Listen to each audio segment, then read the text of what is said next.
erkagingiz pul bermayaptimi? 90% hollarda sababi mana shulardan iborat.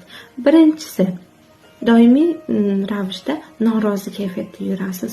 Eringiz qancha pul bersa ham, eringiz nima narsalar olib kelsa ham sizga doimiy ravishda yetishmaydi va norozi kayfiyatni eringizga berasiz. Shu sababli eringiz sizga pul bermaydi. Keyingisi, o'zingizni loyiqsiz, ya'ni loyiqman deb o'ylamaysiz. O'sha pullarga, eringiz berayotgan pullarga loyiqman deb o'ylamaysiz. O'zingizni qadrlamaysiz. Ya'ni erkak kishi hech qachon qadrsiz ayollarga, o'zini qadrlamaydigan ayollarga pul bermaydi. Keyingisi, qo'rqoq ayollarga pul bermaydi. Ya'ni o'zingizni oxirigacha nima kerakligini sizga aytib bera olmaydigan, faqat kelishmovchilik chiqmasligi uchun chidab yashaydigan ayollarga hech qachon erkaklar pul bermaydi. Siz bu mavzuga, ya'ni bu og'riqli savolingizga yechim topmoqchimisiz?